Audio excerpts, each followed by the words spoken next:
Bonjour à tout le monde, heureux de vous retrouver pour continuer dans la parole du Seigneur. Donc nous allons voir par la grâce de Dieu deux thèmes. Il y a dans un premier temps les qualifiés du Seigneur et les disqualifiés du Seigneur.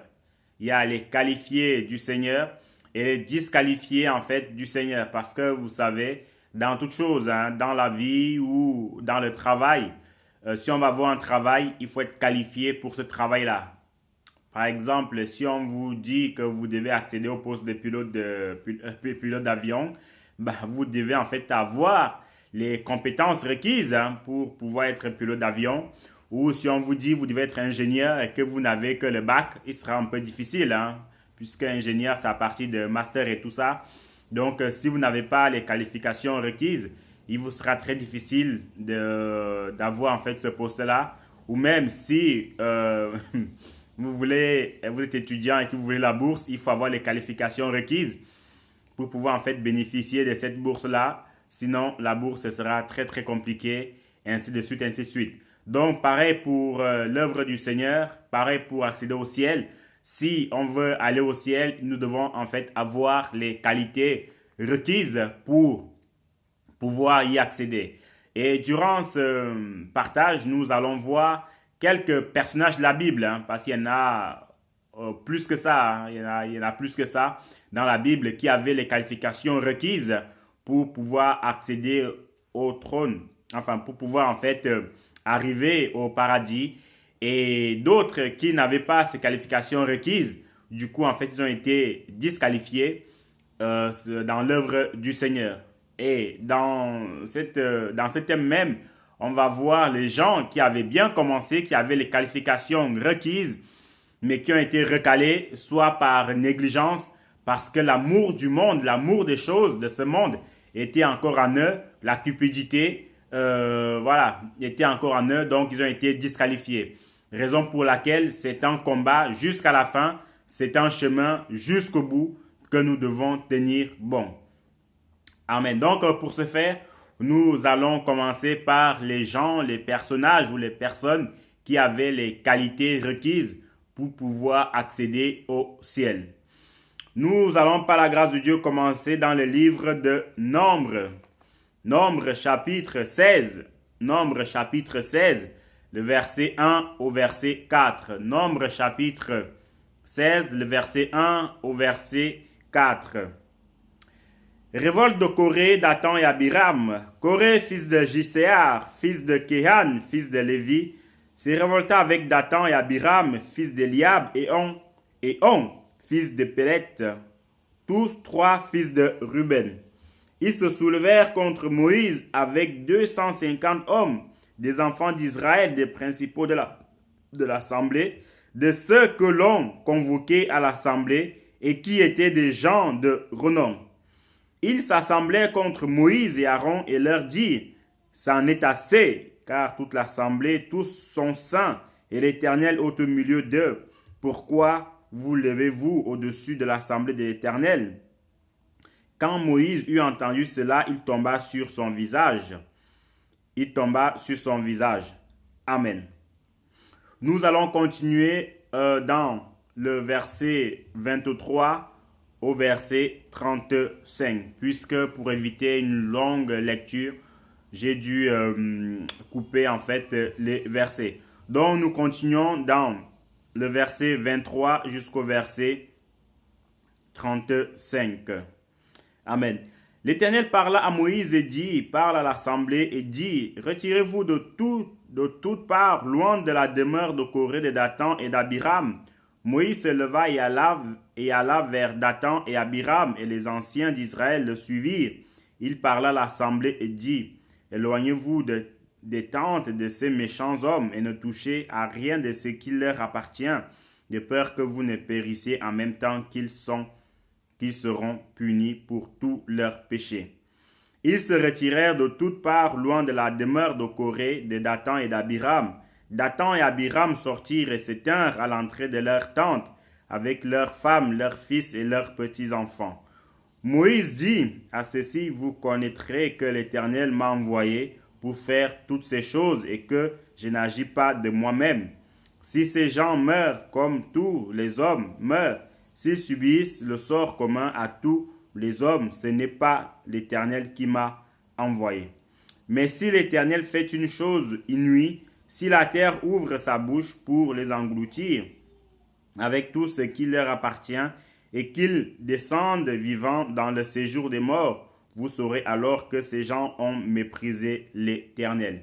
On va un peu s'arrêter au verset 31. Nous continuons dans le livre de Josué. Josué chapitre 24, le verset 14 au verset 15. Josué 24, 14 à 15. Maintenant, craignez l'Éternel et servez-le avec intégrité et fidélité. Faites disparaître les dieux qui qu'ont servi vos pères de l'autre côté du fleuve et en Égypte et servez l'Éternel. Et si vous ne trouvez pas bon de servir l'Éternel, choisissez aujourd'hui qui vous voulez servir, ou les dieux que servaient vos pères au-delà du fleuve, ou les dieux des Amoréens dans le pays desquels vous habitez. Moi et ma maison, nous servirons l'Éternel.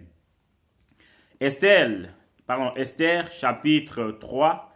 Esther chapitre 3, le verset 4 au verset 5. Comme ils lui répétaient chaque jour et qu'ils ne les écoutaient pas, ils en firent rapport à Haman pour voir si Mardochée persistait dans sa résolution, car il leur avait dit qu'il était juif.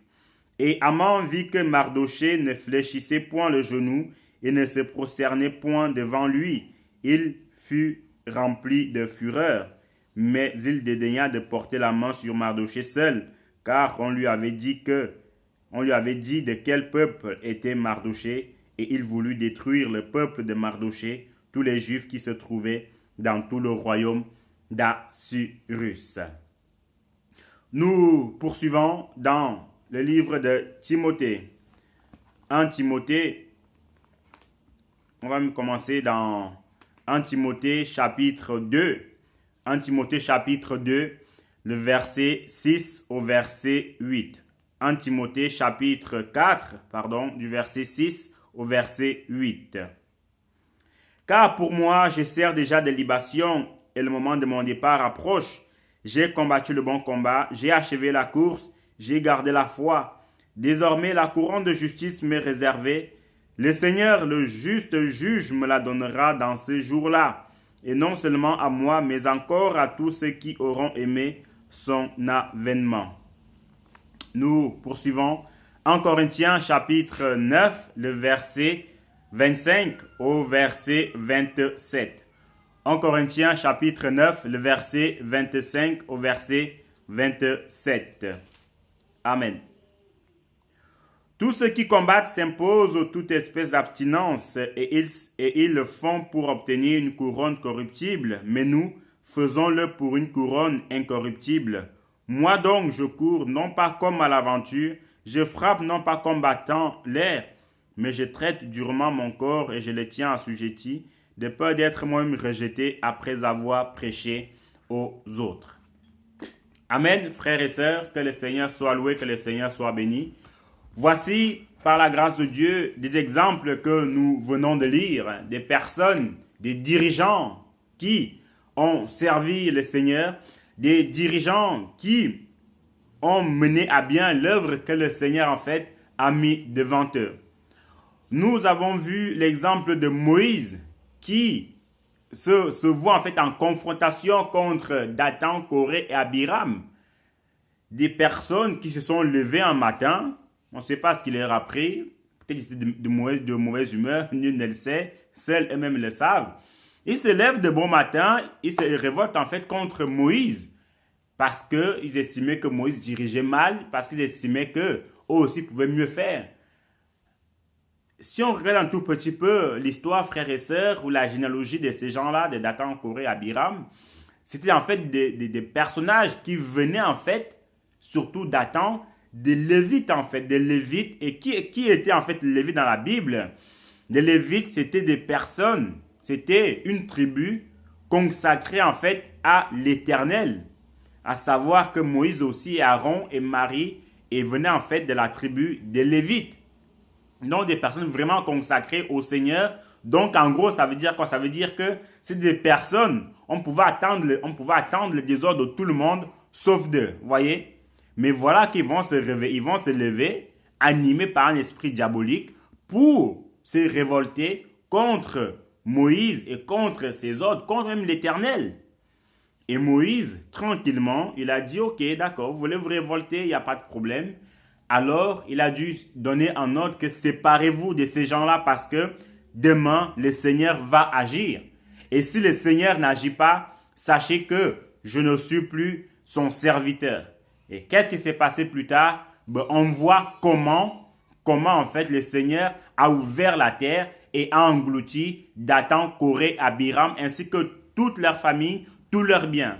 Ça veut dire quoi? Ça veut dire qu'on ne rigole pas avec la parole du Seigneur. On ne rigole pas avec les véritables serviteurs du Seigneur. Quand tu donnes un ordre, il faut l'exécuter. On ne rigole pas, on ne plaisante pas avec les hommes de Dieu, les véritables hommes de Dieu. Je ne suis pas en train de parler des comiques qui sont en train de garer le peuple de Dieu. Non, ce n'est pas d'eux que je suis en train de parler, qui font du cinéma, qui font du n'importe quoi, qui couchent avec les femmes. Ce n'est pas d'eux. Ceux-là sont des agents du diable qui ont été infiltrés. Mais tant qu'ils sont encore en vie, la grâce de Dieu est encore dans leur vie.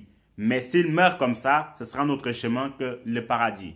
Donc, je suis en train de parler des véritables hommes de Dieu que le Seigneur suscite, des véritables hommes de Dieu que le Seigneur a suscités. Et nous savons tous la vie de Moïse. La Bible nous apprend que Moïse était l'homme le plus patient à cette époque-là.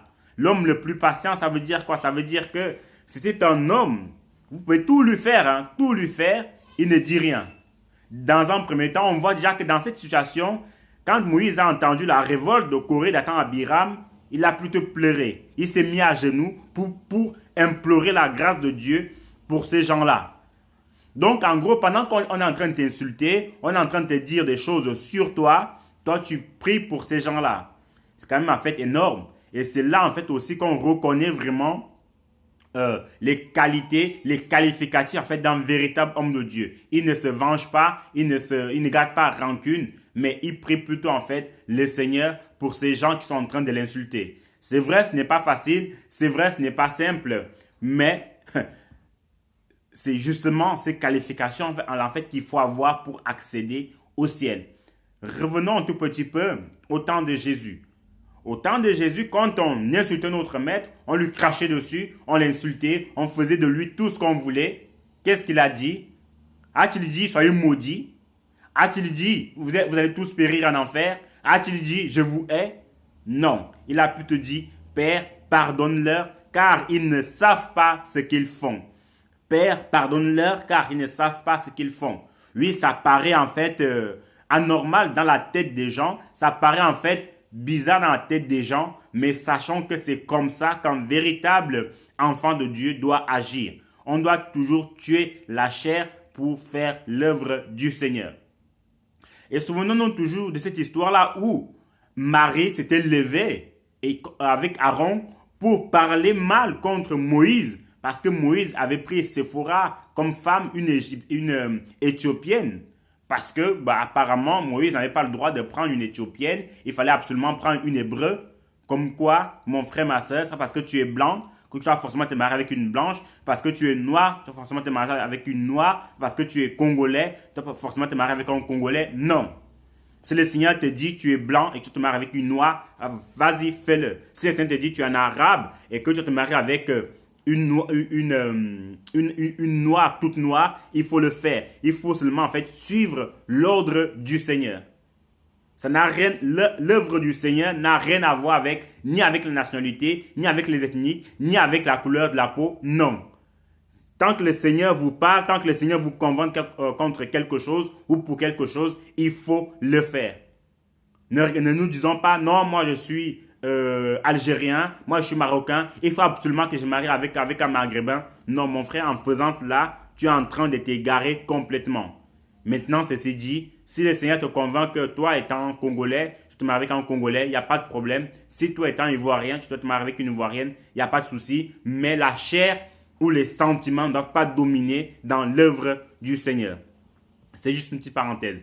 Donc voilà Marie et Aaron qui vont parler mal contre Moïse parce qu'il avait choisi une Égyptienne, une Éthiopienne. Et qu'est-ce qui va se passer? Le Seigneur va punir Marie avec une lèpre. Vous voyez, donc avec l'œuvre de Dieu, on ne rigole pas. Avec les serviteurs de Dieu, on ne rigole pas. Marie voulait rigoler. Marie voulait se dire, ouais, voulait prendre Moïse comme si c'était encore son frère dans le sang, dont il pouvait en fait se permettre d'ouvrir sa bouche pour pouvoir parler.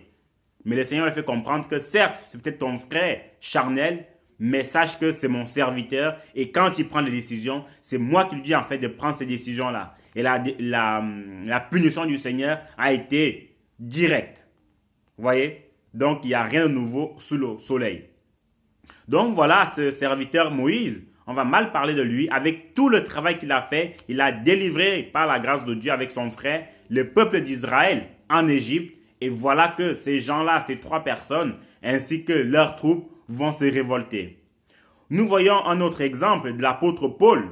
Voyez-vous, l'apôtre Paul qui a servi le Seigneur, qui a fait l'œuvre de Dieu, qui a implanté des églises quasiment dans toutes les régions où il était.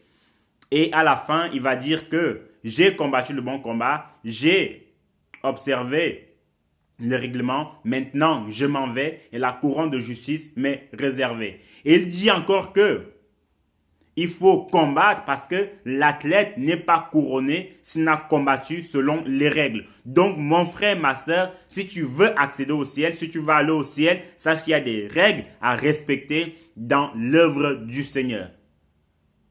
Personne ne peut gagner une course sans avoir observé les règles. Personne ne peut faire l'œuvre de Dieu, ne peut accéder au ciel sans avoir observé les règlements du Seigneur, à savoir ce qui est écrit dans la Bible.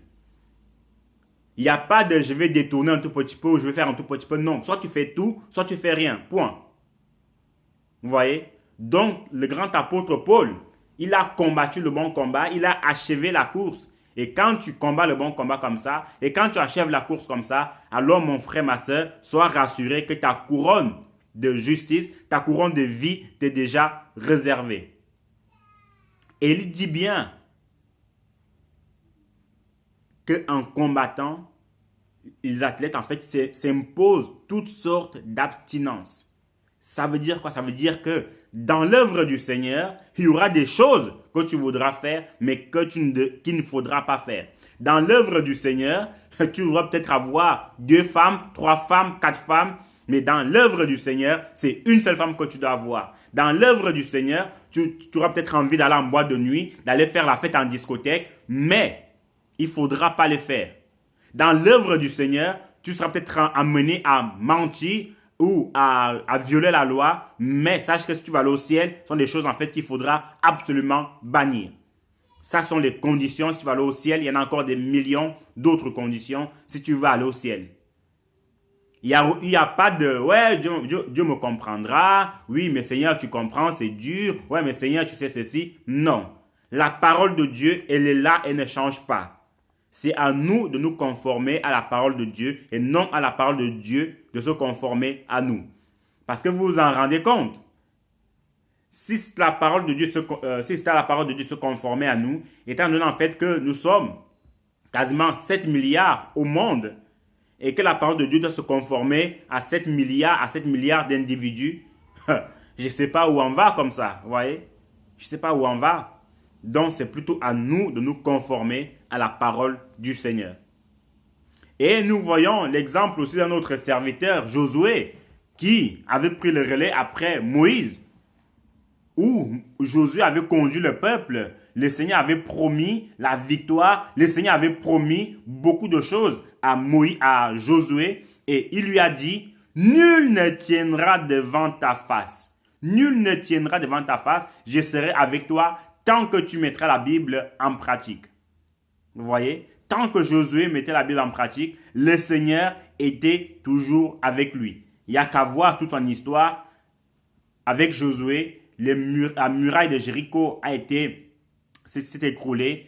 Avec Josué, beaucoup de pays ont été conquis. Avec Josué, il y a eu l'entrée en Canaan. Vraiment, toutes ces choses-là. Josué était vraiment en fait un serviteur fidèle, un serviteur vaillant. Et à la fin, avant de partir, avant de mourir, dans Josué 24, comme on a lu, il va dire, choisissez aujourd'hui qui vous voulez servir. En tout cas, moi et ma maison, donc ma femme et mes enfants, nous servirons l'Éternel. Moi et ma maison, nous servirons l'Éternel. Ça veut dire quoi? Ça veut dire que mon frère, ma soeur, si tu es dans une congrégation, une communauté où on ne sert pas le Seigneur comme il se doit, tu dois, toi, soit te retirer pour ne pas te corrompre, ou soit rester ferme pour ne pas te corrompre. Parce que l'affaire du ciel, hein, ce n'est pas... On va pas au ciel en groupe. Oh. On va pas au ciel parce que machin truc. Non. C'est une affaire personnelle. Ça, il faut le comprendre dès le départ. Vous voyez? Il faut le comprendre dès le départ. L'affaire du ciel, c'est une affaire personnelle. Donc, Josué va dire aux anciens que je connais votre cœur qui est dur. Je vous connais. Et qu'après mon départ, certainement, vous allez vous détourner. Mais sachez que vous devez servir le Seigneur. Et si vous ne le servez pas, moi et ma maison, nous le servirons. Vous voyez? Et on voit encore notre serviteur du Seigneur, même s'il n'a quasiment rien fait, mais il a été un grand militant pour pas que sa nation puisse périr. C'est Mardoché. Mardoché était quelqu'un qui, lui, personne ne pouvait le... Haman, il était un résistant, mais un résistant, un combattant à cette époque-là, où on devait exterminer tous les Juifs, où Aman, comme vous le souhaitez, prenez-le comme vous le souhaitez, il n'y a pas de souci, les deux vont bien aussi, où Aman, quand il passait, tout le monde voulait qu'on s'agenouille devant lui. Mais Mardoché avait dit hors de question. Les autres s'agenouillent devant toi, mais moi, je ne m'agenouillerai pas devant toi. Tu es qui? Tu es Dieu? Non. Et pourquoi je devrais m'agenouiller devant toi? Et quand Aman passait, Mardoché était là, il le regardait. Voilà. Tout le monde te salue, moi je ne te salue pas. Ça, c'est vraiment en fait l'attitude que beaucoup de serviteurs de Dieu doivent avoir face au péché, que beaucoup de serviteurs de Dieu doivent avoir face aux grands de ce monde. Ce n'est pas parce qu'un président de la République passe devant toi que tu vas commencer à trembler, que tu vas commencer à rougir, que tu vas commencer à dire du n'importe quoi, que tu vas en fait changer ton message. Non. Si on connaît vraiment notre identité, mon frère, ma soeur, c'est seulement en fait le président de la République ou ses autorités en fait qui doivent s'agenouiller devant nous parce que nous sommes les enfants du roi des rois. Est-ce que vous comprenez un peu? Un enfant du roi des rois, c'est un enfant qui n'a peur de personne, qui a confiance en son Dieu. Mais aujourd'hui, en fait, les choses sont retournées, sont renversées. Souvenons-nous de l'histoire d'Élisée avec Naaman. Naaman, un grand général de l'armée syrienne qui était malade, un grand général de l'armée syrienne, il quitte la Syrie, il quitte la Syrie pour aller auprès d'Élisée avec tous ses chars, ses gardes du corps et tout ça. Et Élisée va lui dire, allez lui dire, en gros, moi je ne me déplace pas, moi je suis bien où je suis, tranquillement, mais allez dire à cet homme-là, à ce grand général qui se croit grand devant le Seigneur alors qu'il n'est rien, allez lui dire qu'il devait se plonger 7 fois dans le Jourdain. Vous voyez? Et le grand général a commencé à dire, est-ce que les fleuves de mon village ne sont pas plus grands? Est-ce que ceci? Est-ce que cela? Ce n'était pas le souci d'Élisée. Élisée a seulement dit, allez lui dire. Allez lui dire, tout simplement. Élisée n'a pas commencé à trembler que le grand roi arrive, il faut absolument que j'aille, le grand général arrive, il faut absolument que j'aille le saluer. Non. Ça, c'est vraiment les caractéristiques ou les attitudes que tout serviteur de Dieu doit avoir dans sa vie.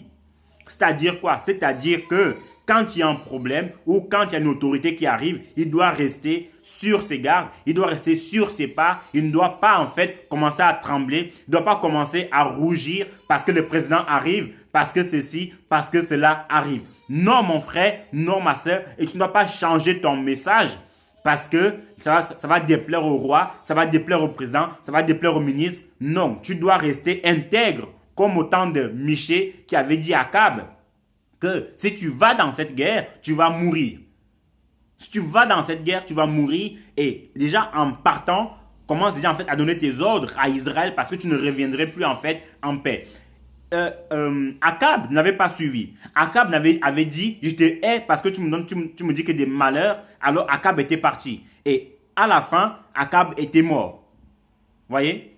Donc c'est comme ça qu'un vrai enfant de Dieu doit être, un vrai prophète, un vrai serviteur en fait de Dieu doit être. Tu ne dois pas trembler devant aucune autorité. Il faut les respecter, c'est sûr. Il faut les honorer, c'est sûr, parce que la Bible nous dit que nous devons respecter les autorités. Il n'y a pas de souci du tout. Mais aller te corrompre avec eux, aller changer ton message parce qu'ils arrivent, non. Et sans le savoir, sachant que la plupart, quasiment 95% de ces gens-là servent le diable. Et quand le diable voit que les serviteurs de Dieu ou les enfants de Dieu s'humilient devant ces serviteurs, alors il les minimise. Voyez? On nous minimise. Et ça, c'est pas normal. C'est à cause de nous, c'est à cause de vous. Donc, il faut absolument arrêter cela. Mardoché n'avait fléchi aucun genou devant Haman. Et à la fin, Mardoché a résisté, a milité contre l'idolâtrie qu'on faisait à Haman. Et à la fin, c'est Mardoché qui avait gagné le combat par la grâce de Dieu. Donc, soyez des Mardoché, soyez des Josué, soyez des Paul, soyez des Moïse des temps modernes.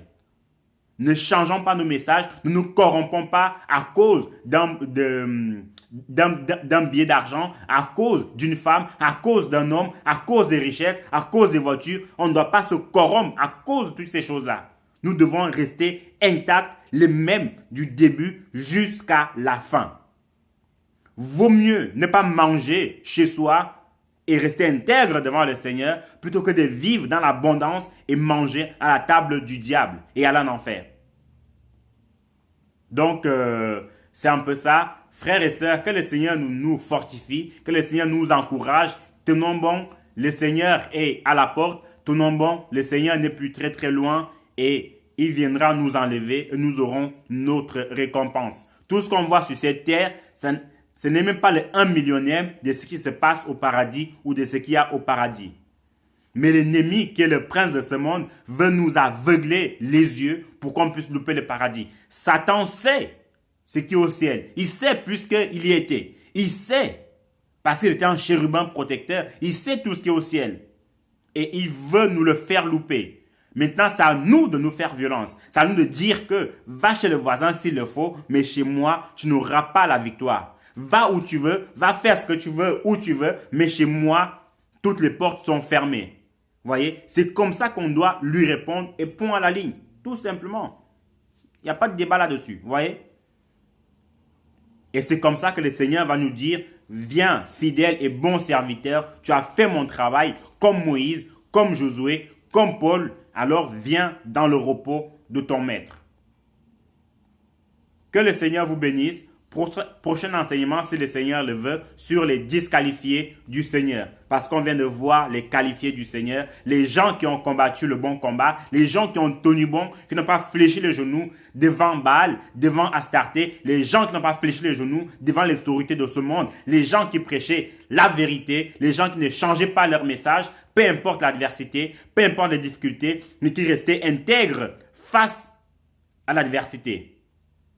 Et demain, si le Seigneur le permet, on verra les disqualifier, les gens qui ont vendu leur droit d'aînesse, les gens qui ont vendu leur âme, les gens qui ont vendu leur vie au diable parce qu'ils ont vu un peu d'argent, parce qu'ils ont vu les choses de ce monde et puis ils ont été disqualifiés. Mon frère, ma soeur, soyons des qualifiés plutôt que des disqualifiés. Que le Seigneur vous bénisse abondamment, que son nom soit loué. Priez beaucoup pour moi pour que le Seigneur continue en fait à mettre des messages dans ma vie afin que le peuple de Dieu soit fortifié. Priez aussi pour tous les vrais serviteurs de Dieu dans le monde entier qui subissent des persécutions, des tribulations. Priez aussi pour tous les nouveaux convertis. Priez aussi même pour ces faux-là qui sont égarés, qui ont vendu leurs âmes au diable parce que le Seigneur les aime tant qu'ils sont encore en vie. Puisque vous savez, après la mort, il n'y aura plus de repentance. Après la mort, il n'y aura plus Seigneur, je ne savais pas. C'est maintenant qu'il faut se repentir et pas après la mort. Que le Seigneur vous bénisse. Bonne journée à tout un chacun. Au revoir.